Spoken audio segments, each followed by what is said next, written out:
recognize Councilmember Wesson at this time. I know the entire staff of Council District 10 is here with him, and yesterday we marked the passing of one of our own here in council chambers, and I'd like to turn it over to Councilmember Wesson to say some words about Charmette Bonpua.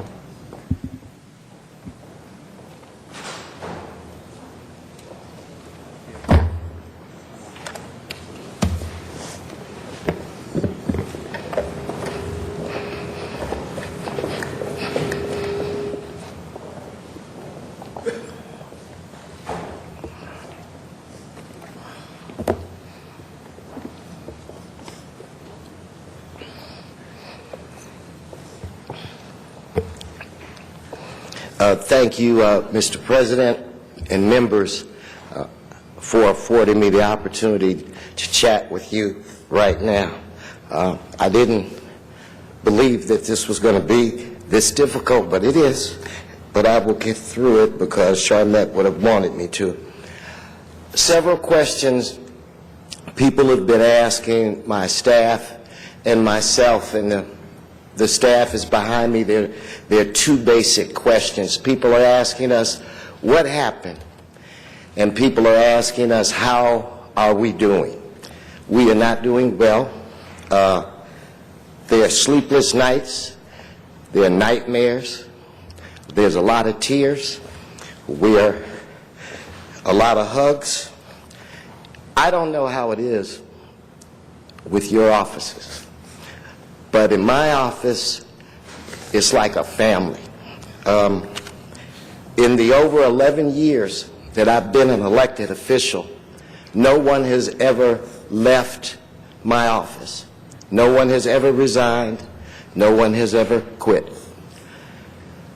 For those 11 years, Charmette Bonpua has been at my side. No, we are not doing well. The reason why I wanted to try to answer these two questions now is because I'm tired of answering these questions. So I'm hopeful that I can do this once and I won't have to ever talk of it again. Friday, on Super Bowl weekend, Charmette was in Las Vegas with her sister and other family members, having a very good time. She began to complain about pains, headaches at the base of her skull. She went to the hotel room where she took a nap. Her sister later came into the room and noticed that Charmette was snoring in a weird fashion. It sounded as if she was laboring. She tried to wake her, and Charmette was disoriented. The paramedics were called, and she was taken to Sunrise Hospital in East Las Vegas. At that point in time, it was discovered that she had 4 brain aneurysms, one of which they were able to coil, I think is the word, or fix 100%. One of them they were able to control at about 80 to 85%. One was so small that they felt that it would heal itself. And the other one they couldn't get to because Charmette's heart was starting to weaken. But the doctors felt that they did a very good job and even indicated that she should recover fully. It was too much strain on her heart. And on Monday, she had a heart attack. By Tuesday and Wednesday, the staff and I were there to try to support her family. And we were there with the family, and we had to try to be strong. So we really never had any time to grieve ourselves because the family was totally distraught. On Friday, mid-afternoon, we began to search for a priest. At about 6 or 7 p.m., a priest did come to the hospital, and last rites were administered. She was hooked up to every tube imaginable. Death came for her, and she fought the hell out of it. He came every day, and she fought him back, and she fought him back. She looked tired and drained, but then on Saturday, when we went there first thing in the morning, she looked gorgeous. She looked like herself. The color had returned to her skin, and we thought that a miracle was going to occur. But, and I truly wish, in fact, I told myself that I was not going to go back and see her again, because on Saturday she looked like she was just sleeping. But on Sunday at 8 a.m. in the morning or thereabouts, her heart stopped beating for 6 seconds. It started back on its own, but from there it was issue after issue after issue. Miss Lacey and I went into her room as the medical team was feverishly working on her, and I was in there alone when the nurse said, or the doctor said to the rest of the medical staff, "I think I should call it." She said, I think I should call it. I immediately left the room at that point in time. Miss Lacey came back right after me and was dispatched to come talk to the family about turning off the machines, the equipment. Before the family could answer, Charmette lost her battle with death. So I just told you how her life ended. I'd like to take a moment, if I can, to tell you how her life began. She was born in the Philippines to a very impoverished family. At the time of her birth, her father was working at a candy factory, and the name of the candy factory was Charms. And that, coupled with, I think, a stocking company, they came up with the name Charmette. Charmette was brilliant, even at a young age. She graduated from high school in the Philippines when she just turned 16. They have an equivalent to the ROTC over there in high school. Charmette, all 4'10" of her, was given the rank of commander. She was a natural born leader, little bitty thing. What we found out over the weekend from a cousin is that she remembered going to Charmette's house, and there was a photograph of her as a beauty queen contestant. And we said, what? Because that's not, Charmette's not into that stuff.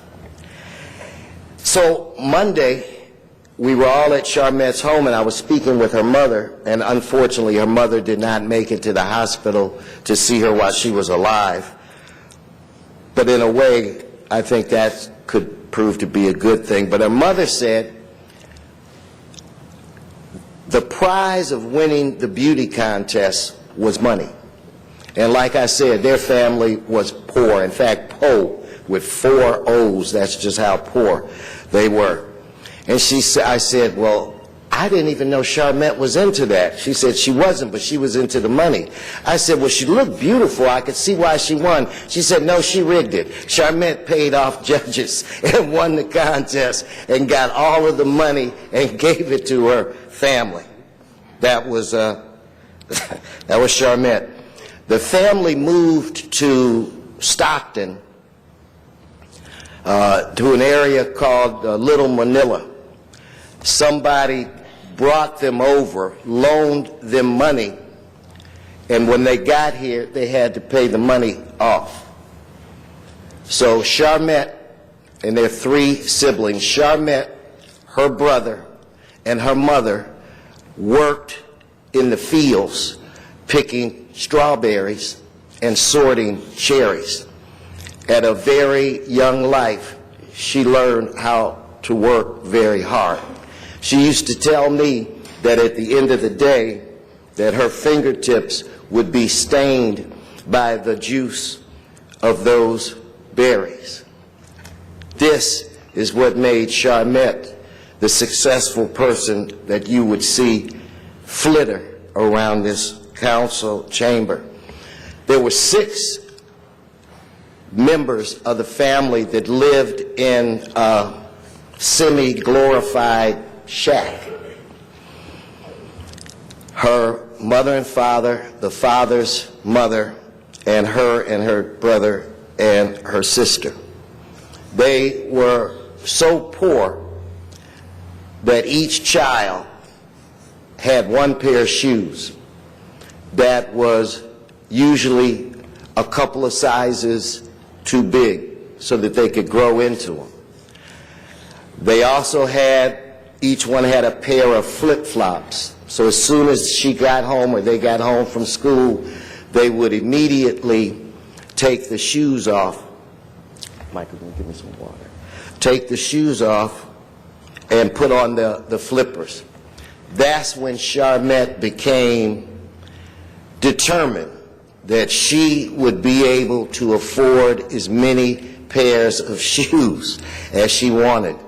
And for Sharon in the CLA's office and some of the ladies here, Cece, you know that Charmette had a gazillion. The only woman that I have ever heard of to have more shoes than Charmette was another Filipino woman, and that was Imelda Marcos.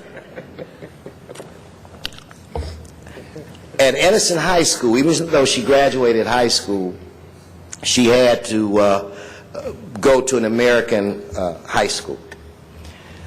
They had physical education, and you had to go swimming every day. Charmette's family could not afford to buy her a bathing suit. So every day, Charmette would wear a T-shirt and a pair of shorts when all the other kids had bathing suits. Every night when she came home, her mother would wash the chlorine out of those shorts and place them on the radiator so that they would dry. In the morning, they would be hard and they would be stiff, but Charmette took them to school. That is when Charmette decided that one day I will be able to buy whatever clothing I want to buy. And for all of you, when you saw Charmette, she always dressed to the nines. Her jeans were designer jeans. Yesterday, Monday at the house, Charmette had like 9 designer pair of sunglasses. I mean, she was determined to pull herself out of poverty. She got a job at the Burger King, and I don't see, Mr. Koretz is here. When you take the I-5 headed towards Sacramento, there is a Burger King right by Stockton. Charmette got a job. The manager, and if I was not on television, I would call him what I really want to call him. The manager told her that she would never amount to anything, that she should go back to the Philippines. and that her English was terrible. She would never make it here. Well, Charmette got her graduate degree from Columbia University. She was offered a job with the Port Authority in New York, and she accepted the job. Shortly thereafter, she also received an offer from the state of California to come work in the legislative analyst office. Her mother said Charmette couldn't make up her mind, so she literally flipped a coin. And thank God, California won. She came back here and embarked upon a phenomenal career. She was respected in California. There are laws on the books where they have used Charmette's analysis to base the law. And it's ironic that these laws would pertain to gambling, which was her favorite. Desserts and gaming, that was her big thing. She worked for me. Again, this is the first day that I've come into work, look behind my chair, and she not be there. Charmette,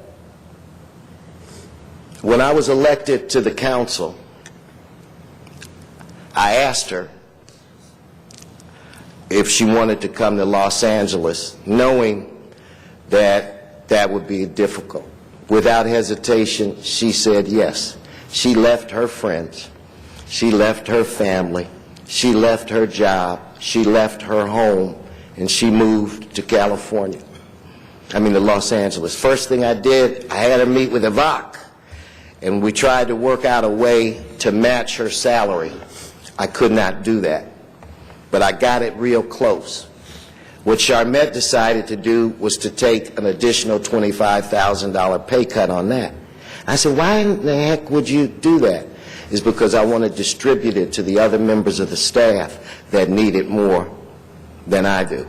That was Charmette Bonpua. Every member of her family she paid and sent them to college.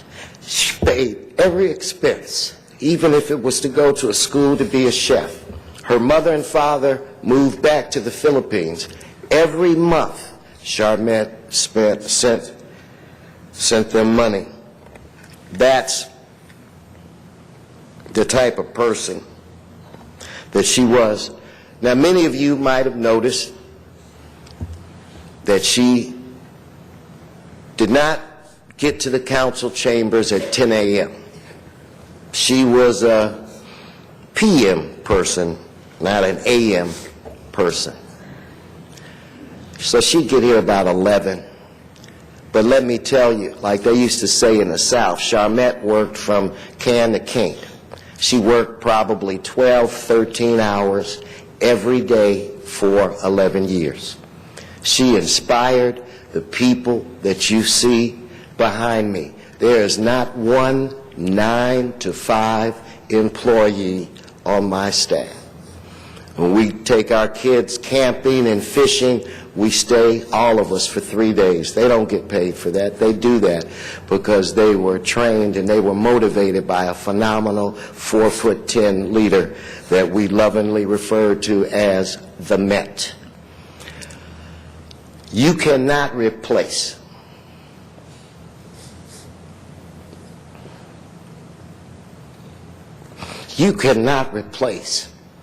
a Charmette Bonpua. So I don't intend to try. I have to count on the fact that I believe that she prepared, inspired, and motivated the people behind me, my family, and somehow they will rise to the occasion and we will get the job done.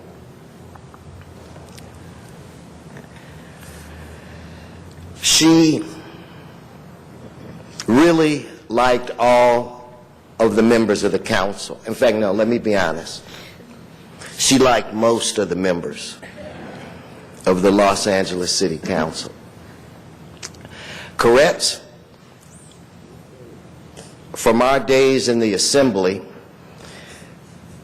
used to drive her crazy, because I have never met a man that would come up with the weirdest motions that Paul, and somehow Charmette would have to be the one to shepherd them. So even though she thought you were a little weird, she cared about you a lot.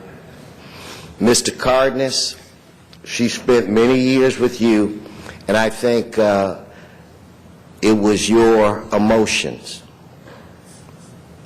and your passion that she really loved and respected. Richard, she thought you were smart. She thought you were committed. She thought you were articulate. And she loved Saeed. And Tony, she loved Jose. But Dennis, you were her favorite. Dennis Zine harassed her for 5 years, and she looked forward to it. I really don't know how we would have made it through these past couple of days if it weren't for all of you. I want to thank each and every one of you personally for the phone calls, the texts, the prayers. Even if I didn't get a chance to talk to you, Richard, your message gave me a lot of strength. I talked to Mr. Cardenas as I just landed back in Los Angeles, which was at one of the lowest points. And Tony, I thank you for being my friend. And I mean, people from the federal level have called, from the state level, from the county level, from the city level. And I thank you very, very much. And now, as I wrap this up, I'm going to try to do my Tom LaBonge impersonation. Avak, I need a motion. I can't remember what our policy is on naming buildings or fields or structures or what have you. I want to say I remembered we put in place some kind of way to sift through that. But Avak, I have a feeling that the other members of this council will afford me this accommodation. Charmette Bonpua was working very hard with the Rob Dyrdek Foundation, which is a professional skateboard and MTV celebrity. We were able to put together the funds to build, and we will be building a skateboard plaza at Rancho Cienega Park in my district. So Avak, I want you to put together a motion, which I would request that Mr. Zine, you second. And I don't know what you have to do, Avak. Get it done. Pretend like I'm Tom LaBonge for once and get it done. Again,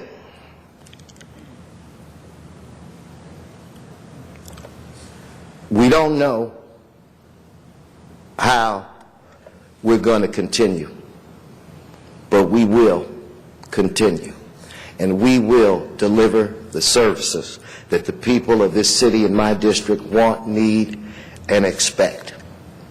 But I need, and my city family needs, time to grieve. And for us, that time starts now. Thank you, members, and thank you, Mr. President. My wife, thank you, wife. There's going to set up a memorial fund to help. Charmette's family wants to send her remains back to the Philippines. It's a very expensive proposition. And also please, you can call my office later, they're formalizing arrangements for some kind of celebration of her life, and we'll have that information by the end of the day. But there is a memorial fund, Charmette Bonpua Memorial Fund, and those of you that are in Los Angeles that would like to contribute, The check should be made out to the Charmette Bonpua Memorial Fund, and they should be sent to Trudy Abraham in my City Hall office. Anyone in the Sacramento area, it's the same fund, and those checks should be sent to her dear friend Kathy Matsumoto. This information will be available with my staff if you have any questions and concerns. I'm sure I forgot to say something. All I want to say is that this was the biggest shock to all of us. I have not felt such pain since I lost my father when I was 22 years old. Charmette, we love you, and we will not let you down. We will continue to be a family. We will continue to deliver services for the constituents, and we will continue to be the coolest office in City Hall.